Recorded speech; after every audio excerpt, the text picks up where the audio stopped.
When you're working in a film, obviously the director in that case is the one with the overall vision that you are part of. Does that feel odd to you to not be the one with the final say? Yes. Yeah, is it? You have to be very submissive to be an actor or an actress.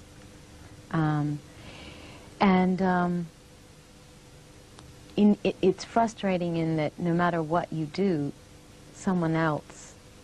it's someone else's vision, and someone else decides ultimately what is left, and they can completely shape or destroy your performance. Therefore, it is a very good reason to only work with people that you really, really trust.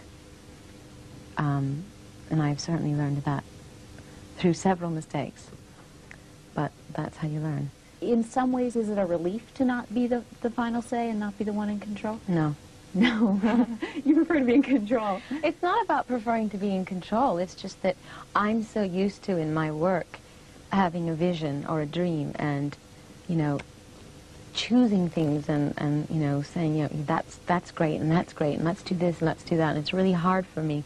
I mean, it's not so hard that I'm like, you know, gritting my teeth or something. It's just unusual to like go, oh, I'm not in that decision-making process. Oh, I have no say in that, and, you know, so it's frustrating. Madonna returns to theaters Christmas Day as the glamorous witch Elizabeth in the new film 4 Rooms. It's her 13th feature film role. But unlike the success she's enjoyed with music, Madonna has yet to truly make it on the big screen. Thank you. Critics seem to agree that she has not found an effective film role since Desperately Seeking Susan in 1985. And many have written that if Evita fails, Madonna can say goodbye to Hollywood. Realistically, how much do you feel you have at stake with this movie? Do you even think in those terms? Absolutely. It's very important that the movie does well, but if it doesn't, I know that I'll go on and find other things to do.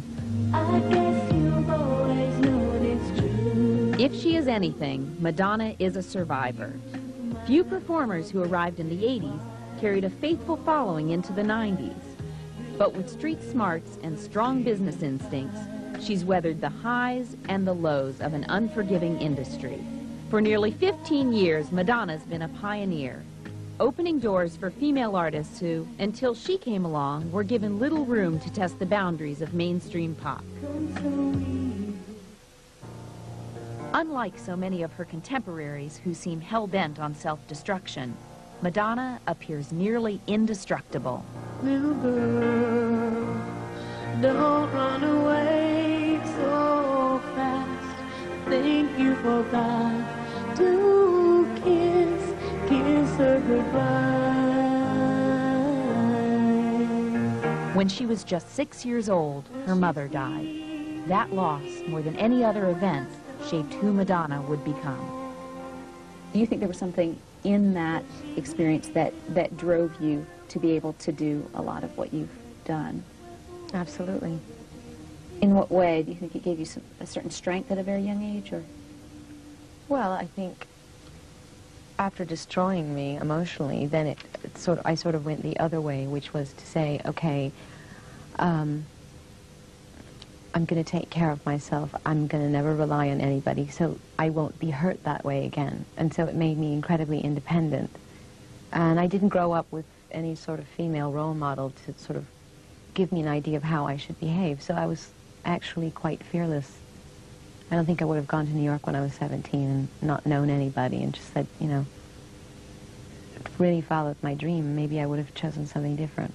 Dad, I'd love it if you'd come to both shows. I don't know. I mean, it's pretty racy in some sections. I don't know if you could take it 2 nights in a row. Oh, geez, I had to get racy on me. Dad, I'm not getting racy. I've been racy. Were there things that your father did as well that you felt contributed to the drive that you have? He had a very good work ethic, and I think that influenced me. I mean, I suppose some people would consider him a fascist. Maybe the way he raised us is something like, you will do this because I said so and you don't need any reason. And I mean, he disciplined us, and at the time, you know, I hated him for it, but in retrospect, I think it was really great for me because he really raised me to believe that I would only get something if I worked really hard for it. Dad, you don't understand it. And he gave us incentive to get good grades in schools and stuff. I got a quarter for every A I got on my report card, so that was good.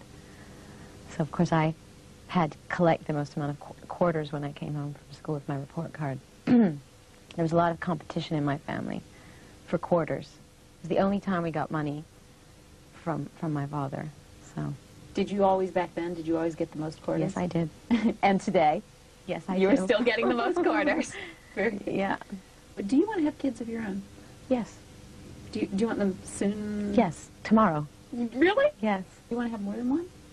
I don't know, 2 or 3. Do you want to have a marriage along with that, or is that not That really? would be really nice. You'd prefer that? Of course. Do you? So, how's the weather? For a woman who has played out so much of her personal life in public, Madonna is quick to change the subject if she suspects the next question concerns her love life. Just as quickly, however, she'll tackle more serious topics head on. In terms of having kids, would you raise your kids with religion? Yes. As sexist and patriarchal, you know, as Catholicism is, I think it still had a good effect on me in many ways, and it made me ask a lot of questions. So, and I think rituals, I mean, the discipline of going to church and rituals, things like that are good for people, whether you end up doing it later on in your life or not. Still, it's good. How would you talk to your own kids about sex? Well, very honestly. From day one? Absolutely. Yeah. Because ultimately they're going to get some wrong information from somebody else before I get to them, and it's really stupid to wait. I mean, people think that children don't pay attention to things when they're 5. They see and hear everything. Do you subscribe to the theory that everybody is born bisexual, or do you think that sexuality is something that's learned? I don't have the answer to that. I'm in the dark there. I have another one on that. But same... I think whatever it is, you know, that we should embrace it, and never make ourselves or other people feel ashamed, whatever it is. Why do you think that everyone seems to love speculating about 2 women having sex, but the idea of 2 men having sex is still such an abhorrent idea to so many people? Well, I think it's mostly abhorrent to straight men who are afraid of their own homosexuality. I don't think it really grosses out any women, not any women I know. And I think that 2 men having sex is erotic. When we come back to our interview in England, Madonna takes one final shot. Well, when I'm dead, they'll finally kiss my ass. Isn't that how it works?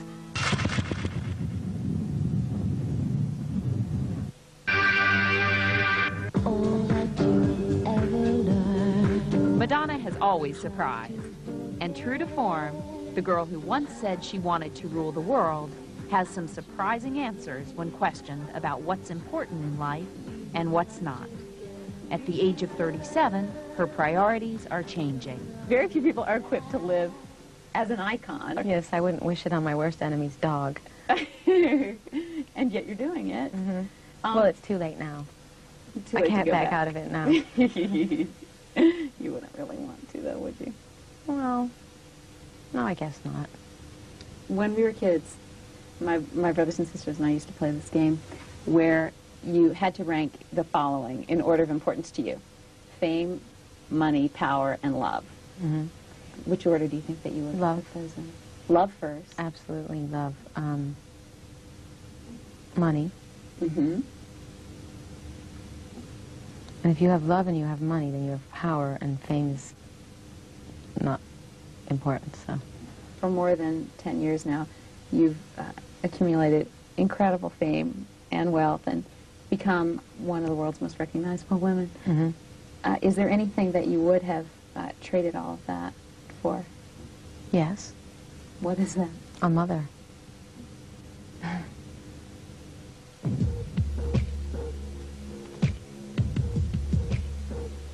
Throughout her long career, she has remained unpredictable. Even in death, Madonna plans on having the last laugh. Well, when I'm dead, they'll finally kiss my ass. Isn't that how it works? When Marilyn Monroe was alive, they were so vicious and cruel to her. They ripped her to shreds. They wouldn't give it up to her in any way, shape, or form. And then when she died, it's just like, oh, she's a comedic genius. I mean, excuse me. I mean, they do that to everybody. They did it to Vincent van Gogh. I mean, history just repeats itself over and over again that way.